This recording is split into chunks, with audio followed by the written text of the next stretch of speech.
અને એક ગાડીવાળો ભટકી રહ્યો ને ભાઈ, ડેડકા જેવી ગાડી હતી, ગાડીનું નામ આપણે ખબર નથી, જાતી હતી મોરે મોરો હોય, ગાડી કેની હોય ખબર નથી, કદાચ ગાડી માલિક આગળ વિડીયો પૂગે ને ભાઈ તો અમને કહેજો. જો જાય છે, જો નીકળી ગયો. જય દ્વારિકાધીશ, જય મા મોગલ ભાઈ. તો અત્યારે ઇવનિંગ કહેવાય કે શું કહેવાય, રાત સાંજ પડવા જેવી છે અને અમે બધા જાય છીએ ભાઈ કચ્છમાં. કચ્છમાં શું કરવા જવાનું છે? લગ્ન કરવા ભાઈ. લગ્ન અમારે છે કચ્છમાં એક ફ્રેન્ડના, એટલા માટે કચ્છની કયું લાખાપર ને, લાખાપર ગામ છે ભાઈ, ત્યાં જવાનું છે. એટલે ગાડી જો કાઢી લીધી છે અને ઠેલાએ ભાઈ ભરી લીધા છે, જરાક ગાભોએ મારી દીધું આ ગાડીમાં. ચાલો આ ઠેલા આવી ગયા છે, કેટલા છે 1 2 3 ઠેલા છે ભાઈ, બૂટ ને બધું આવી ગયું છે. અને હવે કરી દઉં બ્રેકી બંધ. હાલો હવે તમારે કાંઈ બાકી છે? ના અમારે કંઈ બાકી નથી, બસ પગે લાગી લીધું ને હવે બસ નીકળીએ. ચાલો તો હવે ઓલીને કેટલીક વાર છે ને એ જોઈએ. અને આ ક્યાં ગઈ સાફ સફાઈ કરે છે ભાઈ. કાલ તારે તાળાકજી મારો ને એટલે મારી દે ભાઈ, અમે એને નીકળીએ એટલે તમને કહે બરાબર. તો જો ભાઈ હવે બધા આવી ગયા હે, હાલો કમ્પ્લીટ આવી ગયું બધું.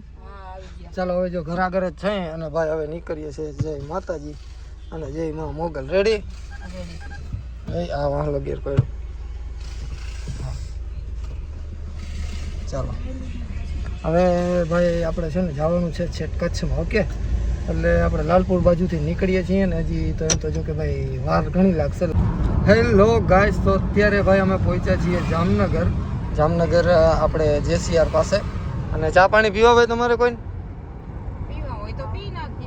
તમારે પીવા હોય તો મારે તો જરૂર છે જ. હું ભાઈ નીકળું એટલે મને ચા વગર ન આવે બરાબર.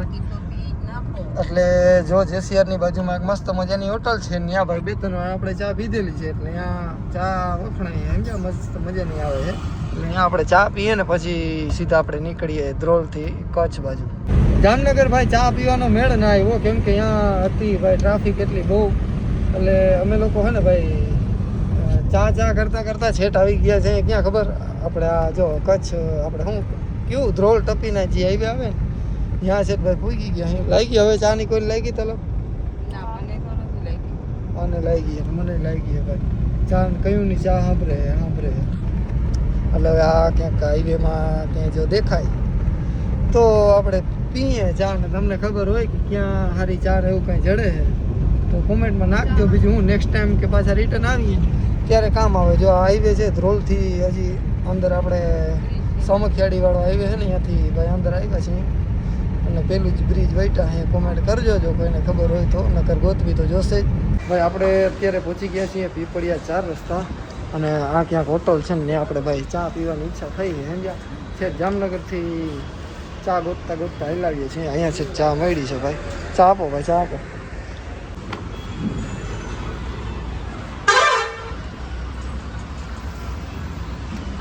ચા તો બરાબર. મમ્મીએ ભાઈ ઠંડુ લીધું છે. આપણે ગરમી હોય, શિયાળો ઉનાળો ચોમાસું, ચા વગર મેળ જ ના આવે. ચાલો ભાઈ હોટલ હવે અહીંયા છે ને કાંઈક કહે ગોલીબાઈ જો સામે દેખાય ને હોટલ મસ્ત છે. એટલે અમે ચા પીતો ને હવે અમે બધા જમશું બરાબર. હવે ગાડીને અહીંયા જ રહેવા દઉં કે શું કરું? ગાડીને એમ તો હું ગાડી લઈને આવું, તમે જાઓ ને જોઉં હું મજા આવીએ તો હું આવું, નગર પછી અહીંયા સીધા આગળ નીકળી જાય બરાબર. જાઓ વાળો તો હું ગાડી લઈને ભાઈ. જો અત્યારે મસ્ત મજાની હોટલે આપણે જમવા પહોંચી આવ્યા છીએ અને મસ્ત મજાનું ભાઈ મેનુ છે, આપણે ટ્રાય કરીએ. તો હાલશે? બટેકા હે, રીંગણા હે, હા નહીં દાલ નહીં. ચલો ભાઈ ભૂખે બહુ લાગી છે અને હજી આપણે સમજી લો કે સામખિયારી છે ને અહીંથી બહુ બધી જાજુ છેટું થાય છે. 100 કિલોમીટર નહીં, 100 નહીં પણ 80 તો 100 ઓછામાં ઓછું. એટલે મેં કીધું અહીંયા વાર લાગી જાય, રાતના 11 વાગી ગયા છે એટલા માટે હવે ને ભાઈ આપણે અહીંયા મસ્ત મજાનું જમી લઈએ પહેલાં. ચલો ભાઈ આપણે મસ્ત મજાનું ખાઈ લીધું છે. જોકે ભાઈ મસ્ત મજાનું તો ન કહેવાય, એનું કારણ છે કે આ બાજુ આપણે આવીએ ને ભાઈ આપણું શું કહેવાય આપણું પરંગણું બદલે ને એટલે આપણે ખાવા પીવામાં ખાસ કરીને ધ્યાન રાખવું પડે સમજ્યા. એટલે અહીંયા મારે શું જીવો એ આપણે હે ને મજા ન આવી. આપણે નામ તો નથી લેવું પણ ખાવાની ટૂંકમાં ન મજા આવી. ભાવવાળે પ્રોબ્લેમ નથી, ભાવ આપણે ગમે એવો દઈ દઈએ પણ ખાવામાં છે ને જરાક સમજી લ્યો ને કે મજા જ ન આવી. શાકમાં એકેમાં કાંઈ સ્વાદ નમરે આમ હતું ઠીક. આ બાજુના લોકોને એવું કાંઈક હશે કે આ બાજુના લોકોને એવું ભાવતું હોય છે કે એ વાત તો અલગ છે, પણ આપણી બાજુ જેવું નહીં ભાઈ. આપણી બાજુ જેવા ચટપટા ને એવા મસાલેદાર શાક થાય ને એવા ભાઈ શાક નહીં. એટલે કાંઈ વાંધો નહીં, થોડું થોડું ભાઈ ખાઈ લીધું છે ને રેડી કમ્પ્લીટ. કમ્પ્લીટ હાલો તો હવે ભાઈ અમે નીકળીએ છીએ અને હવે આગળ ક્યાંક ચા પાણી માટે હજી એક સ્ટોપ કરવો જોશે સમજ્યા, કેમ કે થોડાક આગળ આવશું એટલે થોડોક ટેકો જોશે. એટલે હાલો બેસી જાઓ, જ્યારે લોક ખોલું હાલો. એવી ટ્રાફિકમાં હલવાના છે ને ભાઈ તમે વાત જવા દો. અડધી પોણી કલાક થઈ છે, અડધી પોણી કલાક ત્યાં અમે જો ખાલી 2 કિલોમીટરનું ટ્રાફિક માંડ પાર કર્યું છે અને એક ગાડીવાળો ભટકી રહ્યો ને ભાઈ, ડેડકા જેવી ગાડી હતી, ગાડીનું નામ આપણે ખબર નથી, જાતી હતી મોર હોય ની વાહે વાહ મેં દબાવી દીધી સમજ્યા. એટલે બધું પાર થઈ ગયું છે, અડધી પોણી કલાક જેવું થયું અને હજી એમ તો જો ભાઈ બહુ જાય ડેડકા જેવું ક્યાં જાય જો પોલે એ કામ કરી ગયો ભાઈ સમજ્યા, નીકળતો ગયો મને ફેરો કાઢતો ગયો હું નીકળતો ગયો. હવે અહીંથી રોડ ખાલી આવે ભાઈ એટલે હવે હે ને હું તાણી મેળું. હા હવે બરાબર હવે નહીં ચડે, હવે ચડીએ જ નહીં, હવે લીટી થઈ ગયો, એને જરીક જગ્યા ચડી ગઈ ને એટલે પૂરું થઈ ગયું. ખાલી ખાંચો જોઈએ એવડો કીને નીકળવા માટે, એવડી ગાડી હતી ભાઈ. કોઈ વાંધો નહીં, હવે થોડુંક આપણે ભાઈ સામખિયારી અહીંથી 20 કિલોમીટર જેવું છેટું છે.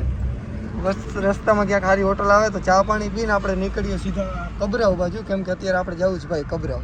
જો ભાઈ આ ગાડી છે સુધી આ ગાડી અમને કાઢ્યા હે ભાઈ, ગાડી કેની હોય ખબર નથી, કદાચ ગાડી માલિક આગળ વિડીયો પૂગે ને ભાઈ તો અમને કહેજો, પણ આ ગાડીની વાહે વાહે અમે પડ્યા છીએ ને ખરેખર ગાડી અમને બહુ પાર કરાવ્યો. એને જોજો હમણાં કેમ નીકળશે ને ખાલી તમે જોજો, આ ખાલી કટારો આગળ જાય ને એની વાટ જ જોઈને ઊભો છે, હમણાં જો શૂટ કરતી નીકળશે ને ગાડી. હજી ટ્રાય કરે, એવડી જગ્યામાંથી નહીં થાય ભાઈ, તું જાય જેમાં જાતો તો એમાં બરાબર હે. હાલો એને હવે જો ભાઈ હમણાં છે ને મોકો જડવાનો છે, ખાલી જોજો કેમ નીકળે નહીં, જો જાય છે જો નીકળી ગયા જો એની વાહે લગો ભાવે સાપા હો ભાઈ. ઘટે કઈ જો જાય, સ્પીડ કેટલી જો આપણી સ્પીડ કેટલી છે વાત તું પૂરી હો ભાઈ. હવે એની સાઈડ આપણાથી કપાયો, આપણો વાક ન મળ્યો. અત્યારે ભાઈ અમે પહોંચી આવ્યા છીએ ભચાઉ. જો ભચાઉમાં હજી રહેતા છે એને તો ખ્યાલ હશે, બસ સ્ટેન્ડ કહેવાય શાયદ, બસ સ્ટેન્ડ કહેવાય ને શું કહેવાય? તાર ચા નથી હે? મેં ને બેને ભાઈ ચા ઠપકાઈ રહી છે. ભચાઉ પહોંચીને હવે અહીંયા ગેસ્ટ હાઉસ છે, ફ્રેન્ડ જ છે એનું ગેસ્ટ હાઉસ છે ને ભાઈ ઓલી બાજુ છે, એટલે અહીંયા અત્યારે સ્ટે કરી લેવો છે ને સવારે વહેલા ઉઠી અને પછી આપણે નીકળવું છે લાખા પર. મને એક તો અહીંના ગામના નામ ના આવડે ભાઈ, લાખા પર ને એ બાજુ હજી એકાદું કંઈક ગામ છે, અંજારની બાજુમાં જ આવ્યા બધા, જે અહીંના આવી છે એને ખબર હોય છે. એટલે અત્યારે જો અહીંયા મસ્ત મજાની ભાઈ રજવાડીની ચા પીએ છે અહીં, અને ગાડીનું આપણે જોઈએ કે કેવી હાલત છે, શું છે હકીકત. કદાચ તો કાંઈ વાંધો આવ્યો નથી ભાઈ, રજે ચડવા નથી દીધી, પણ કોઈ વાંધો નહીં ભાઈ. હવે આપણે ચા પીને પહેલાં આપણે રૂમે જાય. ચલો ગેસ ગાડી રાખી દીધી છે પાર્કિંગમાં અને અમે પહોંચી ગયા છીએ ગેસ્ટ હાઉસે. ચા ભાઈ ભચાઉમાં ગેસ્ટ હાઉસ છે. હાલો ઠેલાને તમારે કંઈ કાઢવાનું હોય તો કાઢી લ્યો, ગાડી ખુલ્લી છે હાલો. બરાબર, હવે અમે અત્યારે ભાઈ રાતના 1-1:30 જેવું આવી ગયું એટલે અમે ઘડીક વાર અહીંયા આરામ કરીએ, પછી સવારે અહીંથી લાખા પર થોડુંક જ છે ભાઈ, લાખા પર જ નીકળવાનું છે. હા બસ ચાર્જિંગને જે ઠેલા હોય એ કાઢી લ્યો હાલો જલ્દી. હા તો ગઈસ અત્યારે આપણે હે ને આવી ગયા છીએ. જો આ કાંક આપણો રૂમ છે અને આ બાજુ ટોયલેટ ને બાથરૂમ ને એવું બધું છે. શું કહેવું, સુઈ જવું જ છે કે? તો વાગ્યા કેટલા? 1:30 વાગી ગયો ભાઈ. હવે થોડીક વાર સુઈ જાય પછી સવારે અહીંથી લાખા પર જવાનું હોય, એ મોર મારે થોડીક ખરીદી કરવાની ઈચ્છા છે, તો જોઈએ આપણે શું થાય છે. અત્યારે તો જા મસ્ત મજાના ભાઈ 3 બેડ આવી ગયા છે અને અમે ભાઈ થોડુંક વાર આરામ કરી લઈએ, કેમ કે વાગ્યા છે બહુ અને સવારે વહેલું આપણે ઉઠવાનું હોય અને આપણે ઉઠવાની આદત બહુ છે નહીં સમજ્યા, એટલે આપણે થોડીક વાર આરામ કરી લઈએ. આપણે મળ્યા કાલના વ્લોગમાં. ત્યાં સુધી બધાને જય દ્વારકાધીશ, જય મા મોગલ.